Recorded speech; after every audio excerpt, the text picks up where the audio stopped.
ایک دفعہ کا ذکر ہے کہ ایک ترکاں دکان بند کر کے گھر گیا تو کہیں سے گھومتا پھرتا ایک سیاہ کوبرا سانپ اس کے ورکشاپ میں گھس آیا۔ یہاں بظاہر تو سانپ کی دلچسپی کی کوئی چیز نہیں تھی، پھر بھی ادھر سے ادھر اور اوپر سے نیچے جائزہ لیتا پھر رہا تھا کہ اس کا دڑ وہاں موجود ایک آری سے ٹکرا کر بہت معمولی سا زخمی ہو گیا۔ گھبراہٹ میں سانپ نے پلٹ کر آری پر پوری قوت سے ڈنک مارا۔ فولادی آری پر زور سے لگے ڈنک نے آری کا کیا بگاڑنا تھا، الٹا سانپ کے منہ سے خون بہنا شروع ہو گیا۔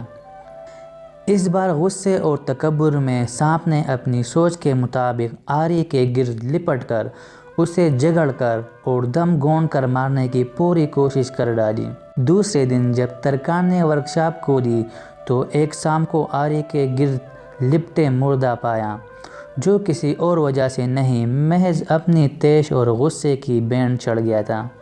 محترم ناظرین، کہانی بھلے جاندار نہ ہو، عبرت اور سبق کے لیے چند اچھی باتیں اس سے اخذ کی جا سکتی ہیں۔ بعض اوقات غصے میں ہم دوسروں کو نقصان پہنچانے کی کوشش کرتے ہیں، مگر وقت گزرنے کے بعد ہمیں پتہ چلتا ہے کہ ہم نے اپنے آپ کا زیادہ نقصان کیا ہے۔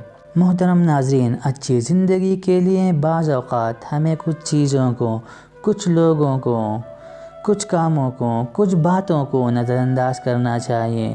ضروری نہیں کہ ہم ہر عمل کا ایک رد عمل دکھائیں۔ ہمارے کچھ رد عمل ہمیں محض نقصان ہی نہیں دیں گے، بلکہ ہو سکتا ہے کہ ہماری جان بھی لے لیں۔ مزید ویڈیوز کے لیے ہمارے چینل کو سبسکرائب کریں۔ شکریہ۔ اللہ